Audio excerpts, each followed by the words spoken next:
Welcome to Ask Your Academic. Today's session will cover the MSc Brain Sciences, MSc Psychological Science Conversion, and the MSc Research Methods of Psychological Science. And we've got a nice, healthy panel here today. So hopefully we'll be able to cover all the questions that you have. There was quite a lot of questions submitted beforehand, so we'll do our best to cover off all of those. And if during the session you have any other questions, feel free to use the chat box and I'll keep an eye on that. If you've got any questions around funding, accommodation, scholarships, things like that, I'm going to pop some helpful links into the chat box for you, and you should find lots of information on our website. If there's anything you can't find an answer to, we've got our online postgraduate event coming up on the 7th of May, so I'll pop the link in the chat box for that to allow you to sign up. And we are recording the session, so there'll be lots of information covered, so don't panic, you don't have to remember it all. We will share the link for you to go back and check over.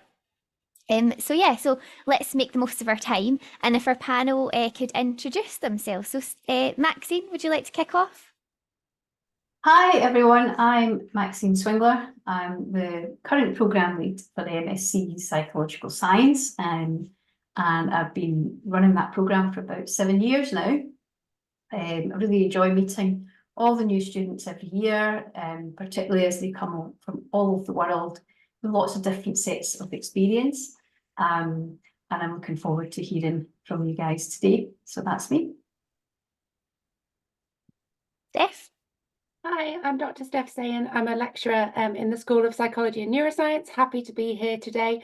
I'm relatively new to the University of Glasgow. I think this will be my 4th month, and I am currently managing the course for the dissertations for the MSc Psych Science degree.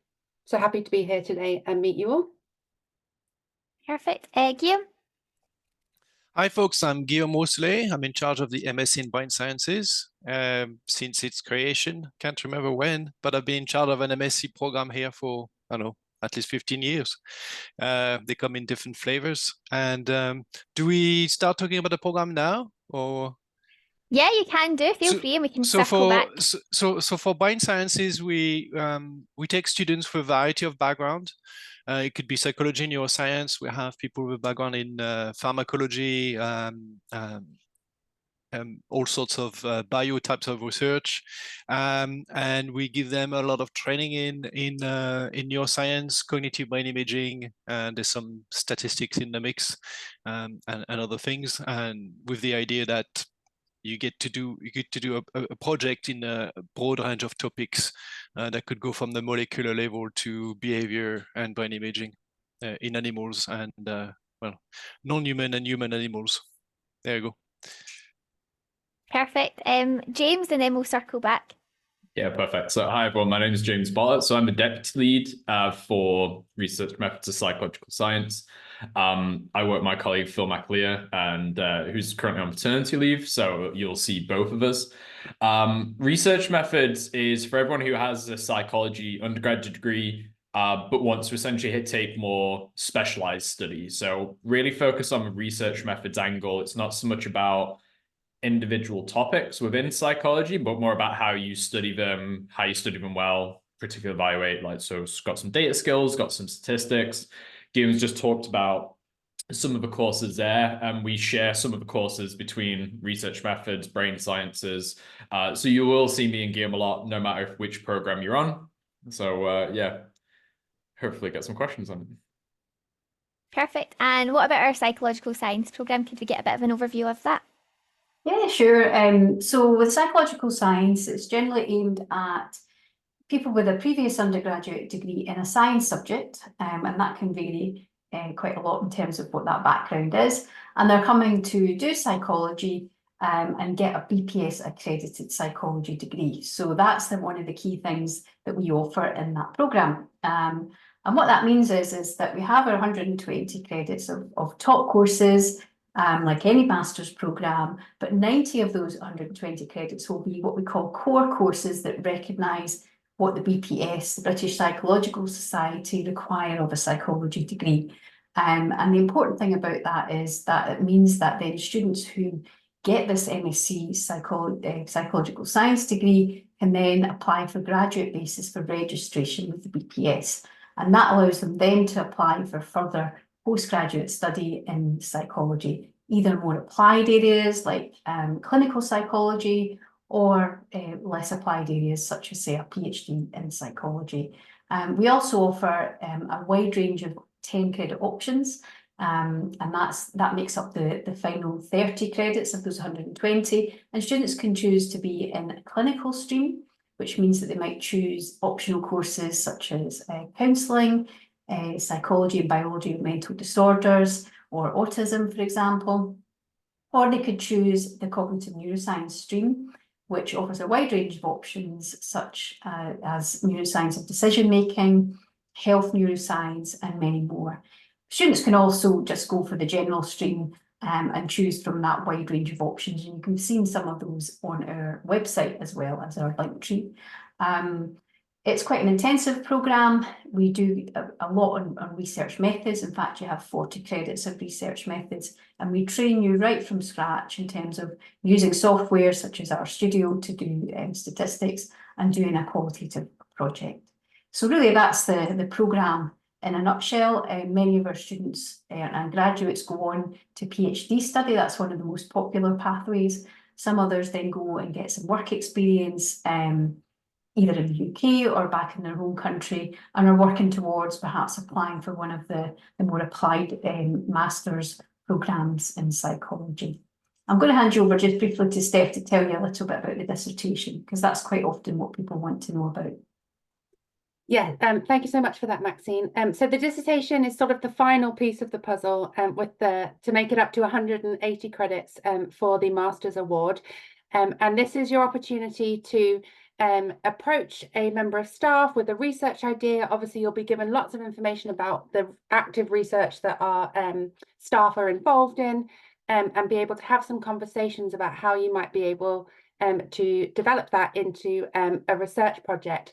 It's over the whole of the academic year. We're encouraging people to think about it from the very beginning, and then things really sort of heat up in semester 2 and then semester 3 with the final write-up of the dissertation, because you'll know that there's many stages to a research project. So our students at the moment are going through their ethics application process, which is one of those stages you need to do before you can collect data, which you need to do before you can write up the report. But it's a nice opportunity to work in sort of one-on-one groups with supervisors or in group supervision to sort of do an independent research project using those skills that you've learned throughout the rest of the course. Perfect. And just more about the research project and the other programmes, Guillaume, how does that work for Brain Sciences? Is that quite a similar setup? So for Brain Sciences, yes, it is similar, but we all use slightly different system. So students typically join the program and they don't have a research supervisor yet. So what we end up doing is there's a list of projects available, and we ask students to interact with potential supervisors and rank their preferred project. And then I do some project allocation so that we try to get all students with one of their favorite projects. So they might not get their most preferred project, but they'll get the second or the third on the list. And we have quite a range of projects available. So it could be, we have preclinical animal research, lab intensive work. We have brain imaging with data acquisition, secondary data analysis. We have simulation work and more psychology type of projects. So there's quite a mix on offer. Perfect. And James, I know it works a bit different for research methods. Could you tell us a wee bit about that? Yeah, so ours is unique, particularly in psychology, maybe even university, where part of the admissions process is actually identifying and being paired with a supervisor. So if anyone's applying, you've probably heard from me already. And if not, I will be in touch very shortly. Where with you and a supervisor, essentially how it works is for everyone who receives a conditional offer, I find out a little bit more about your interests. I have a list of supervisors who are available to supervise projects. And essentially, it's like a little bit of like matchmaking of who's going to likely have like the best fits with what your interests are, what the supervisor's interests are. Some people are a little bit more open to the topics. Other people will have sort of project ideas already. And then once you have that agreement, essentially like a little one-page proposal that you agree with the supervisor, nothing set in stone, essentially just to make sure that you, both you and the supervisor know that is something you're both comfortable working on. And then you can get an unconditional offer, provided everything else is met. And then one of the other unique parts is you pretty much work on the project throughout the whole MSc. So from when you start in September, you might not work on it intensively because you're combining it with all the other courses, but you will be working on it with your supervisor, discussing the idea from September until you submit it in August. So it's almost like an 11-month-long project. Perfect. And something we've been asked, and we're always asked, and I know it's a really difficult question to answer, but how many hours or days should a student expect to be on campus? I can see he's all smiling and thinking and probably try to count up the hours in your head. Anybody like to kick off? I can go for psych science. So the caveat is that because you've got some of those optional modules that Maxine was explaining, there's sort of no one size fits all. And you'll also find that weeks vary a little bit depending on whether you have research methods, workshops and things. If you go to the course webpage, you can find a link to the link tree. And if you click that link, you can then find this current year's program handbook that has the current timetable. So that's not set in stone, it's subject to change, but it will give you a nice overview of kind of what a week might look like, or very similar, and probably looking between 6 and 10 hours per week of taught contact time. But it is a full-time program. So outside of that, you'll be expected to be kind of keeping up with reading lists, attending group meetings, attending meetings with your supervisor. But that will be a helpful kind of visual of what a week might look like for you. Perfect. And what about our other two programs for brain sciences and research methods? Is it similar? Yeah, I mean, it is very similar. What people need to keep in mind is all the group work that Steph has mentioned. So there'll be some homework. People set up their own group work to go through class material and so on. So you'll end up filling up your timetable with a lot more meetings. Plus, it's a big university. There's a lot going on. So we encourage students to attend seminars. There are journal clubs, depending on your interest. So the timetables will fill up very quickly. So don't think like, well, there might be some weeks with just a few hours of official teaching. It's just the tip of the iceberg. That's a nice friendly reminder there. James, what about yourself? Is there anything you'd like to add, or do you think that covers it? Yeah, it's pretty much the same. Like I just like furious that got up the handbook from this year, and just like obviously changes year to year. But yeah, it's depending on optional courses. Like each semester has 3 core courses on research methods, and then there's like 30 credits of optional courses. So semester 1, depending on how you choose them, 3 or 4 days with something in the calendar. But then it might be a little bit busy in semester 1 before Christmas, might be a little bit busier in semester 2 after Christmas, just depending on what on which optional courses people take. Perfect. And it's probably worth mentioning your timetable will become a bit clearer when registration opens in August and you start sort of picking your courses.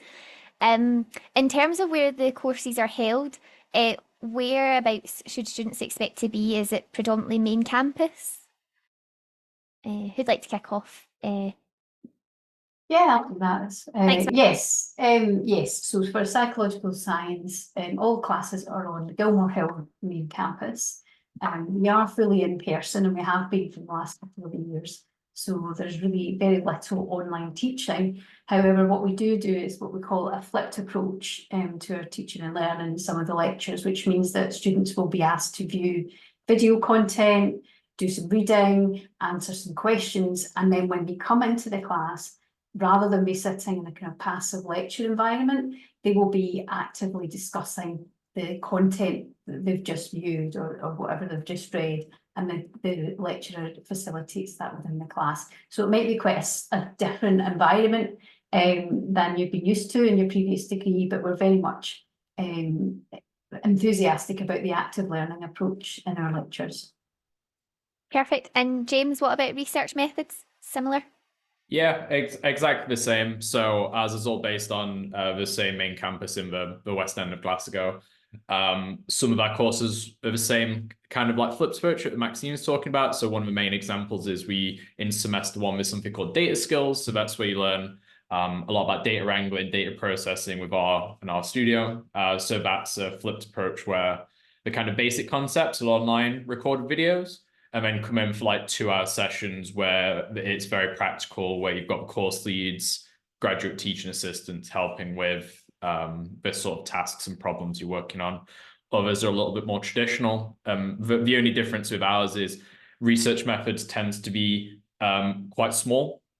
So this year there's 13 students, next year anywhere up to the sort of mid-20s. So compared to a lot of programs, there's a benefit of very small cohort sizes. So a lot of the sessions are a little bit more discussion based, a lot more time for chatting with either lecturers, discussions with other students compared to some of the others. Perfect. And Guillaume, for brain sciences, anything else you'd like to add?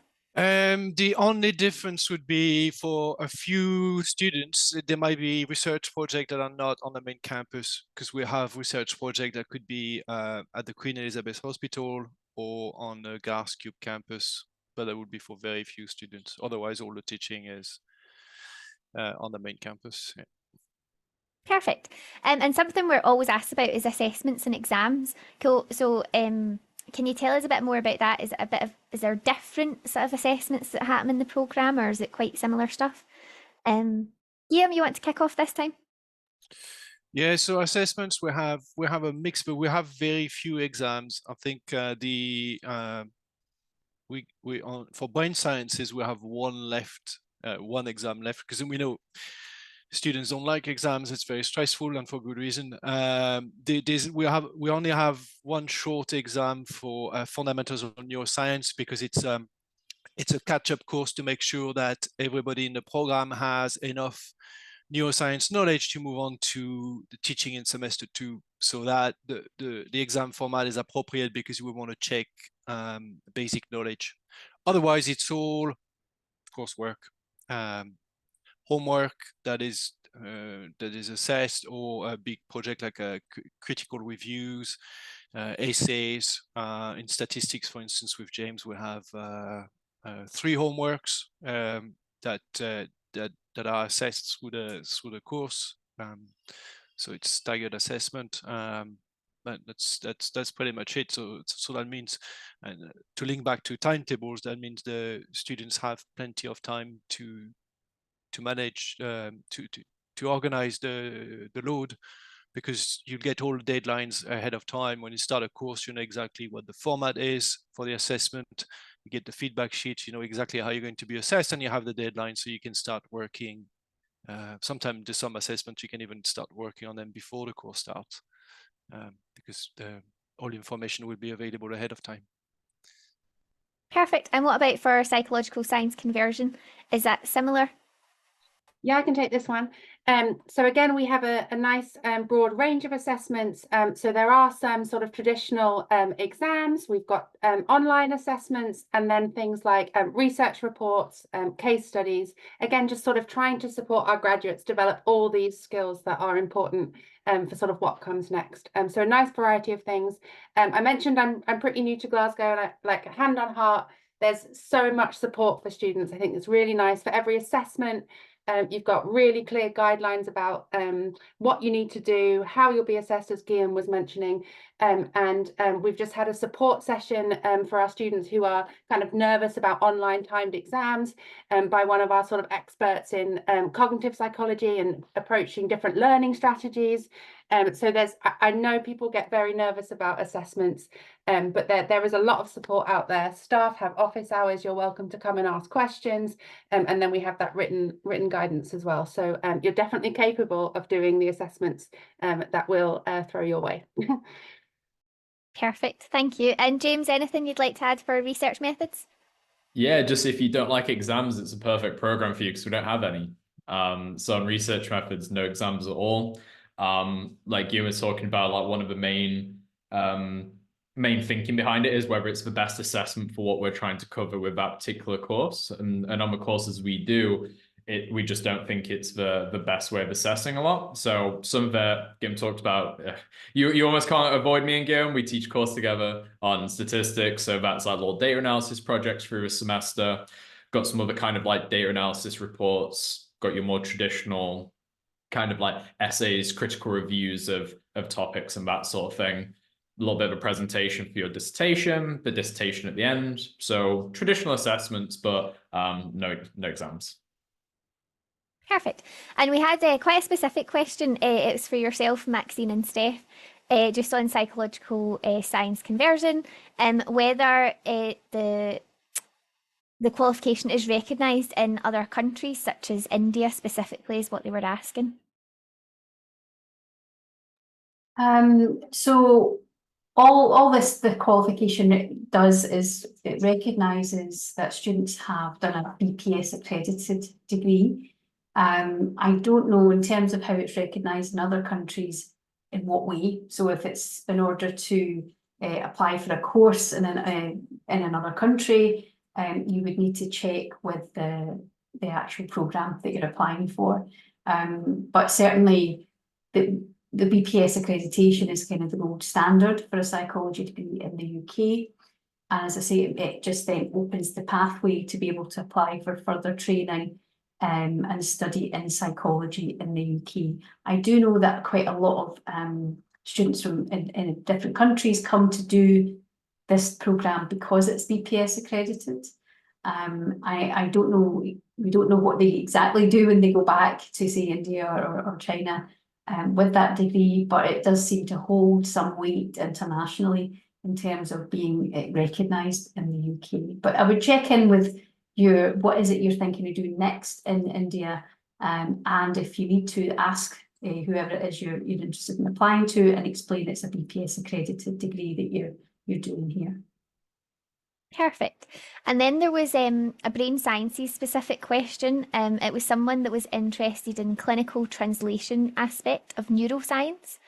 Therefore, they'd like to know how much of the programme allows contact with patients. And is there any time to attend clinics or speak with clinicians during the programme? If someone wants to be in contact with patients, it's their own program. This is not a clinical program. So we have preclinical research. So we have animal model of disease.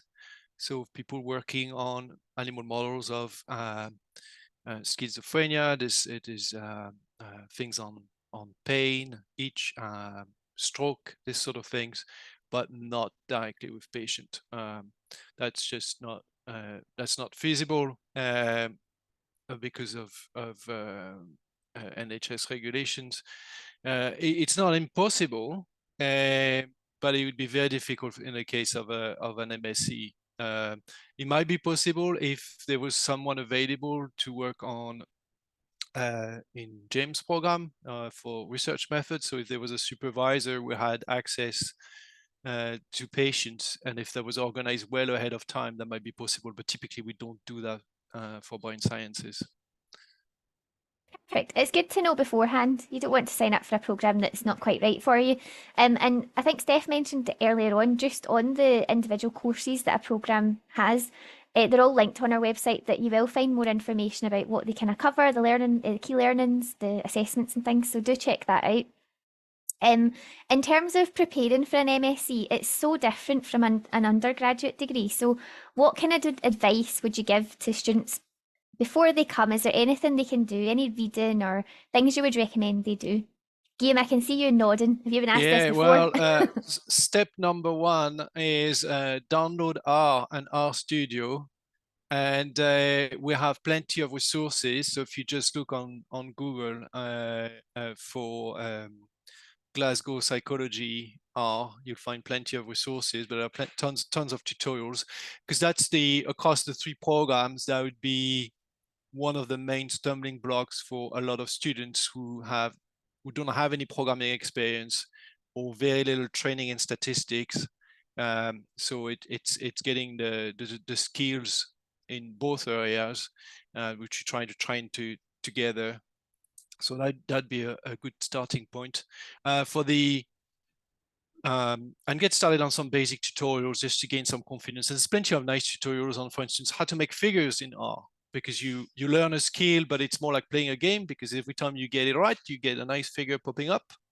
Personally, I find that really fun and motivating. And then you can go into more intense proper data analysis and so on. The other thing would be, depending on your background, you probably want to approach one of the program leads and ask for recommendations, because people, specifically in brain sciences, the type of backgrounds we have are so diverse that I cannot make a general recommendation. We often have people with more like a psychology background who want to retrain in neuroscience, so we give them some recommendation for some specific textbooks, for instance. But then it really varies a lot. So I think for the other program, you may have some recommendations, but we typically add some links in the welcome letter. So if you sign up for the program, you'll get some links, some information on things you can do before, and otherwise just send us an email as program leads, and we'll be more than happy to send you some recommendations. And you'll have access also, important thing, all our reading list for all the courses are available online to anyone. So you can look for Glasgow University reading list. It'll take you to a web page where you can just type the name of one of the courses, and you'll see all the references for each of the courses, nicely organized, and there's plenty. Most of it should be open access to, so you could start reading now. There you go. James, for research methods, anything you'd like to add? No, pretty much the same thing. So in the chat, Maxine Naomi just shared like a little pre-arrival thing for the conversion course. We're going to work on something similar for research methods, specifically talking about like what Guillaume just recommended is in semester 1, we get you started with R&R Studio, data analysis, data processing, that kind of thing. So we obviously cover everything on the course. Like, we don't expect you to be masters at everything, or you wouldn't need to sign up to the course. But there's just a couple of things you can do to when you start in September, just to make sure you hit the ground running. So there'll be things like Guillaume said, talking about installing the software, just getting it working on your computer. And we'll make sure we share some little guides on that. If, for example, your computer doesn't support it, we also have other options available when you start, like there's an online version. So there's like different options there.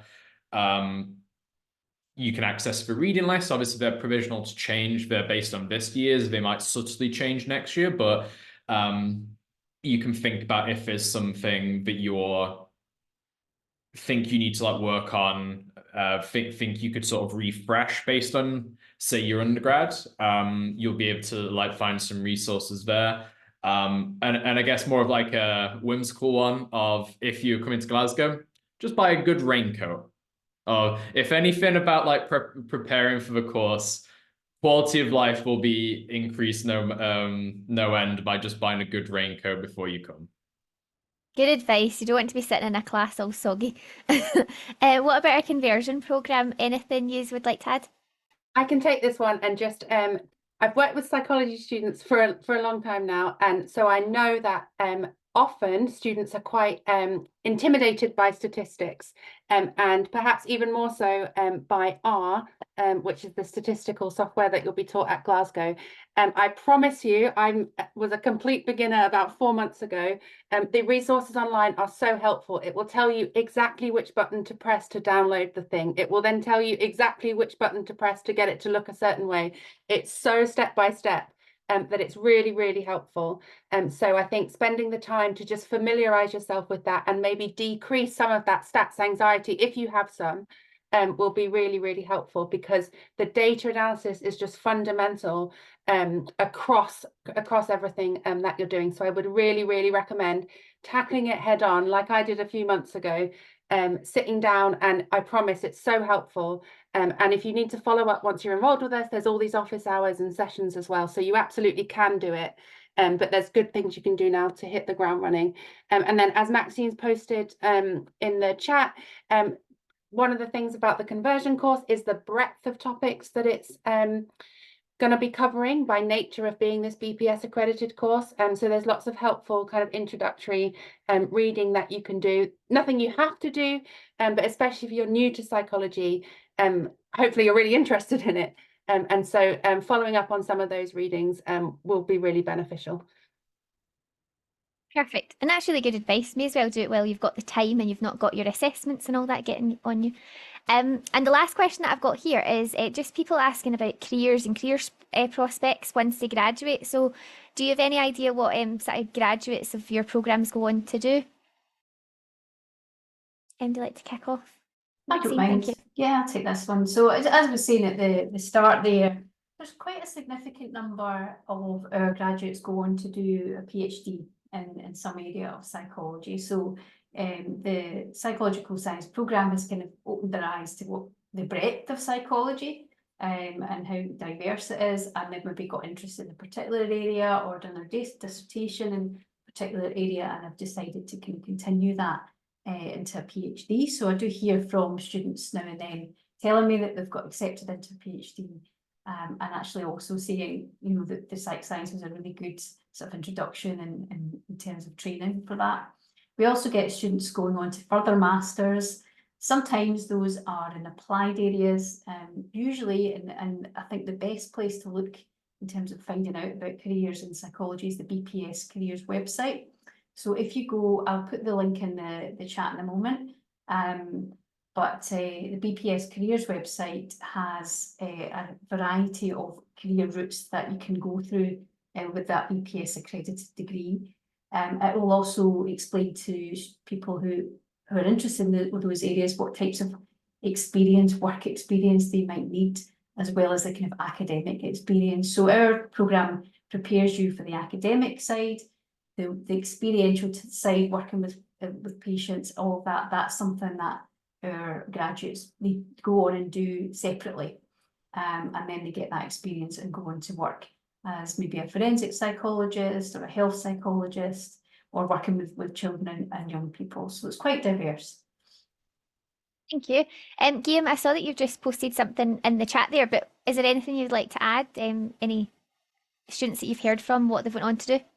Yeah, anything goes really. I mean, brain sciences is very broad, so it could be careers in academia, teaching, in the industry, but plenty of.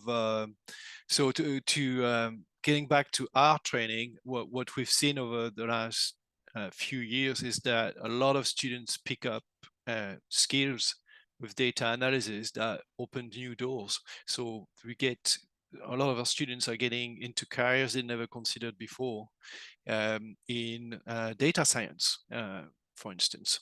I've seen recent graduates who are working for Scottish government, and they get jobs that are involved in monitoring, policy making, and so on, and that involve some of their R skills, because they have to make decisions or help politicians make decisions based on their data, and to make sense of the data while they use the training they got with us. And the content is related to psychology, neuroscience, or related fields. So sometimes people branch out, not based on the content, like on the neuroscience or psychology content, but on the skills they've picked up along the way. And of course, you can get, you know, these guys in the media, in publishing, that are all very relevant, or, you know, science communication, public engagement. There's all sorts, and, you know, and some of them end up doing a PhD. That happens too, quite often. But there are plenty of other options, and that's things we discuss throughout the year. When you're in the programs, we regularly post ads for PhD opportunities, or other types of opportunities, and so on. And of course, we're always happy to have discussions about career prospects. But as I tell students at the beginning of the year, it's really anything goes, because it's just like, I'm just surprised every year by, you know, new trajectories. People pick up on some aspects and then end up with new types of jobs. So I think the good starting point is to go on the BNA, the British Neuroscience Association, which has plenty of description of potential type of jobs and so on. Thank you. Sounds like there's lots of opportunities then, and some that you might not expect. James, what about yourself for research methods? Anything you'd like to add? Yeah, no, very similar to what viewer two have explained, where the most popular for us is like an eye on a PhD. So people either looking to do it directly after. So I've just been writing a couple of references for our current students who are applying for a PhD starting in September. Some people go into research assistant positions, so there you don't need a PhD for, in theory. But it's like you need often a master's degree, and it's like helping out on research projects, working in labs, and people normally use that as an in-between, either for going on some more advanced research career, or as a kind of stepping stone to a PhD, that kind of thing.